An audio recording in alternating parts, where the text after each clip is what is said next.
예, 여러분 샬롬입니다. 목요일 아침 날씨가 많이 따뜻해진 것 같죠? 추웠다가 또 너무 온도가 올라가니까 당황스러운 면도 없진 않을 것입니다. 이럴 때일수록 여러분 옷을 잘 챙겨 입으시고요. 또 잘 잡수시고 해서 건강에 어려움 없기를 바랍니다. 특히 요즘 또 심상치 않게 감기 비슷하게 해서 또 코로나가 있는 것 같아요. 특히 조심하시면 좋겠습니다. 대중교통 이용하실 때는 마스크 착용하시고요. 예, 오늘 말씀 함께 나누십시다. 디도서 1장 10절부터 16절입니다. 디도서 1장 10절부터 16절까지 말씀 우리 함께 공독하십시다. 불순종하고 헛된 말을 하며 속이는 자가 많은 중 할례파 가운데 특히 그러하니 그들의 입을 막을 것이라. 이런 자들이 더러운 이득을 취하려고 마땅하지 아니한 것을 가르쳐 가정들을 온통 무너뜨리는도다. 그레데인 중에 어떤 선지자가 말하되 그레데인들은 항상 거짓말쟁이며 악한 짐승이며 배만 위하는 게으름뱅이라 하니 이 정언이 참되도다. 그러므로 네가 그들을 엄히 꾸짖어라. 이는 그들로 하여금 믿음을 온전하게 하고 유대인의 허탄한 이야기와 진리를 배반하는 사람들의 명령을 따르지 않게 하려 함이라. 깨끗한 자들에게는 모든 것이 깨끗하나 더럽고 믿지 아니하는 자들에게는 아무것도 깨끗한 것이 없고 오직 그들의 마음과 양심이 더러운지라. 그들이 하나님을 시인하나 행위로는 부인하니 가정한 자요 복종하지 아니하는 자요 모든 선한 일을 버리는 자니라. 아멘. 오늘 말씀 제목은 입으로는 하나님을 시인하지만 행위로는 부인하는 불신앙. 입으로는 하나님을 시인하지만 행위로는 부인하는 불신앙입니다. 19절 마지막 절 16절입니다. 그들이 하나님을 시인하나 행위로는 부인하니 가증한 자요 복종하지 아니하는 자요 모든 선한 일을 버리는 자니라. 아멘.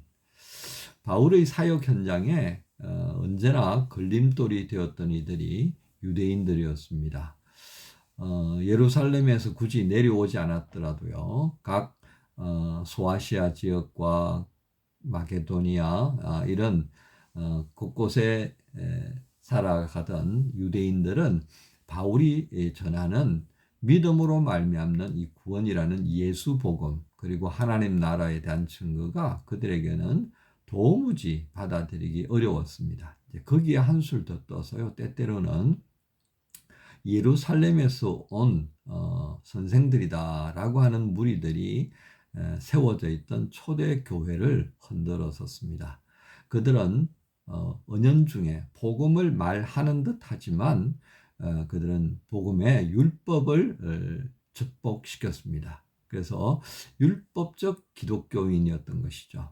그러니까 바울이 전하는 전적인 믿음으로 말미암는 구원이 정말 훼손되는 그런 상황에 이를 수 있게 되었습니다. 그래서 바울은 이들을 거짓 선생이다라고 정의를 했던 것이죠. 그들이 바울을 쫓아다닐 뿐만 아니라 이 글에 대해서도 역시 문제를 일으켰습니다. 그러니까 그것으로 인해 어려움을 겪는 디도에게 그들에게 아주 강력하게 대처하도록 그렇게 서신을 통해 주문하고 있는 것을 오늘 우리가 읽게 되어졌습니다. 자, 그런데 또 이 거짓 선생 노릇을 하고 있는 이 소위 말하는 본문 가운데는 할례파 이렇게 되는데 이게 이제 율법적 전형적인 양식이죠. 할례 받아야 돼. 믿음으로만 되는 게 아니라 할례가 되어야만이 너희가 진짜 하나님 나라의 백성이야. 뭐 이렇게 되는 거예요. 그러니까 우리도 할례 받고 예수 믿지 않느냐. 뭐 이런 식으로 이제 헛갈리게 만들어 버리는 거예요. 근데 이들하고 또 잘 부환 뇌동하는 이들이 있었는데 그들이 바로 또 그레데 원주민들 중에 속하는 신자들도 있었다 그 말이죠. 이게 이제 짝짝꿍이 맞는다는 말을 12절에 13절에 그렇게 정리해 두고 있습니다. 자, 이런 내용들이 오늘 우리가 살아가고 있는 이 시대에 교회 공동체 안에서 어떤 의미가 있는지를 좀 헤아려 볼 필요가 있겠습니다. 목회를 하면서 두루두루 여러 교회를 다니면서 많은 교인들을 만납니다. 그런데 좀 시끌벅적한 교회들이 있어요. 그 시끌벅적한 교회들의 특징은 뭐냐면 순종하는 사람들이 있어요. 분명히 믿음을 따라서 말씀에 의지하여서 또 성령의 인도하심이 뭔가 늘 고민하면서 순종하려고 하는 이들이 있는가 하면 또 정반대로 그것에 순종이라는 단어가 그냥 무조건적인 어떤 백기 들고 뭐 머리를 숙이는 것 같은 그런 느낌으로 또 받아들이는 이들이 분명히 있었습니다. 기질적으로 좀 다를 수 있어요. 사람의 성향이 다를 수 있으니까요. 그죠? 어릴 때부터 고분고분하게 그렇게 자랐던 사람은 장성에서도 고분고분한 모습을 보여요. 그런데 자라면서 어떤 강한 그런 분위기 안에서 성장한 사람들 역시 강한 모습을 보여요. 그래서 쉽게 순종하지 않는 겁니다. 그런데 이 모습들이 지향점이 교회 공동체 안에서는 어디를 향하고 있어야 한다는 것이겠습니까? 복음입니다. 어떻게든 하나님께 유익이 되어지고 그리고 하나님의 이름을 드러내는 일에 모든 것이 집중이 되어야 하는데 오늘 할레파라든지 그레데인들이라든지 이들은 그 초점이 어디로 향하고 있었다는 것입니까? 자, 보십시오. 11절에 보면 이런 자들이 더러운 이득을 취하려고 마땅하지 아니한 것을 가르쳐 가정들을 온통 무너뜨렸다라고 하는 말씀입니다. 또 거기에 부하내동하는 12절에 있는 그레데인들 역시도 항상 거짓말쟁이며 악한 짐승이며 배만 위하는 게으름뱅이라고 하는 그 당시에 그레데인들을 비하시켰던 그런 말들이 이게 옳다. 이들과 대해 보니까 정말 그렇더라라고 하는 것을 우리가 보면서요. 이렇게 조금은 앞에서 말씀드렸던 순종하고 이런 선한 마음을 가졌던 이들과는 또 다른 부류를 형성하고 있더라는 것입니다. 그러니까 우리가 분명히 알아야 합니다. 목사라고 똑같은 목사가 아니고요. 또 교인이라고 해서 똑같은 교인이 아니라는 겁니다. 또 교회라고 해서 똑같은 교회가 아니더라고 하는 것을 우리가 볼 수가 있지 않습니까? 그래서 이 교회, 이 목사, 이 성도들의 그 신앙의 방향이 어디로 가고 있는지, 교회의 정체성이 어디로 향하고 있는지가 늘 되짚어 볼 필요가 있다고 하는 것입니다. 그래서 오늘날 많은 문제를 이야기하고 있는 그 출발점은 무엇입니까? 모두가 그리스도를 말하지만 그 그리스도를 말할 때 그 중심이 정말 하나님 나라를 지향하는 거냐, 복음을 지향하는 거냐, 라고 하는 데 있어서 물음을 던지고 들여다보기 시작하면, 이게 아니고 자기 나라, 하나님 나라가 아니라 자기 나라, 복음이 아니라 자기 이름을 내는 것에 집중하고 있는 것을 보게 되는 것입니다. 그러니까 소란이 일어나는 겁니다. 소란이 일어나는 것은 다양한 형태가 있죠. 그죠? 교회가 가지고 가려고 하는 그 방향성에 대해서 또 교회의 어떤 회의를 통해서 제시되어진 내용들에 대해서 이제 불평과 불만을 토로하고 문제점을 지적하기 시작하는 것이죠. 그런 모든 내용들이 어떻게 보면 대단히 인간적인 사고에 기초하고 있다라고 하는 것입니다. 하나님께서 어떻게 하실 것에 대하여서는 전혀 거론하지 아니하고요. 이게 우리에게 맞는지 안 맞는지, 우리가 가지고 있는 여건에 부합되는지 여기서부터 시작하더라고 하는 것이었습니다.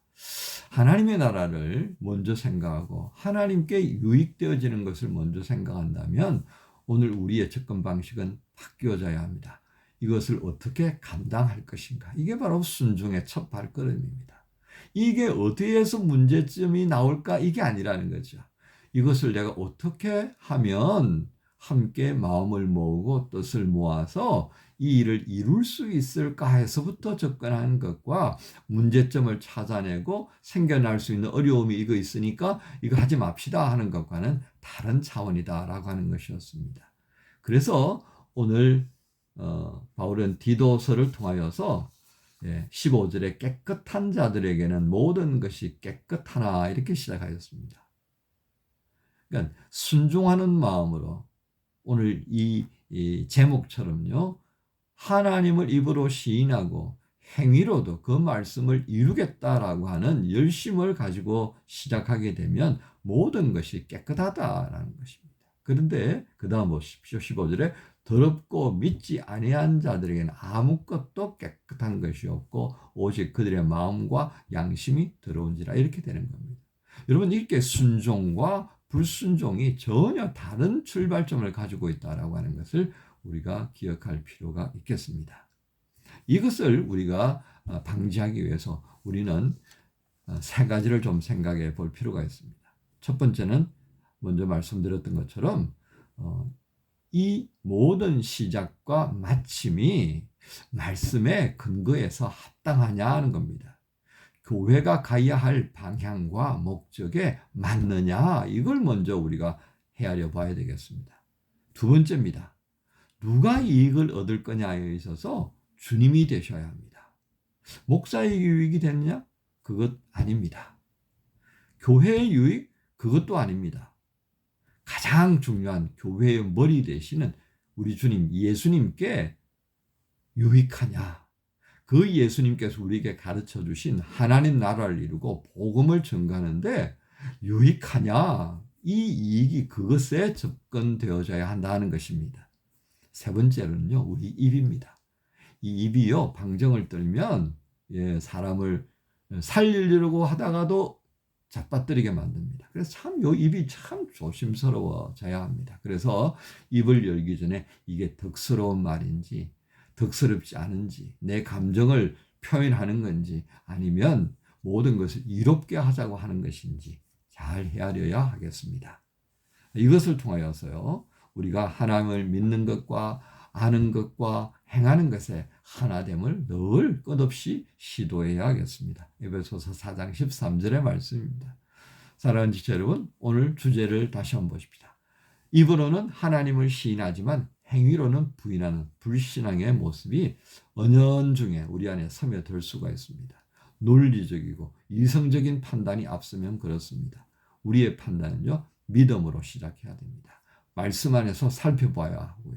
그리고 그것이 주님께 어떤 유익을 끼칠 것인가 늘 헤아리는 마음으로 우리가 함께 순종하고 함께 마음을 합하고 그리고 함께 행하는 그런 공동체를 이 시대에 만들어 가면 참 좋겠다 하는 것이 오늘 디도스에 담겨있는 주님의 말씀의 뜻이라 하겠습니다. 오늘 이 뜻을 이루기 위해 시작하는 복된 목요일 아침 되시기를 우리 주님 예수님의 이름으로 축복합니다. 주님 감사합니다. 어리석지만 우리가 입으로는 믿는다 하면서도 실상 행위로는 그 믿음을 표현할 때 머뭇거릴 때가 참 많습니다. 벌써 내가 내려놓아야 하는, 내가 손해보아야 하는 것이 참 많은 까닭이겠지요.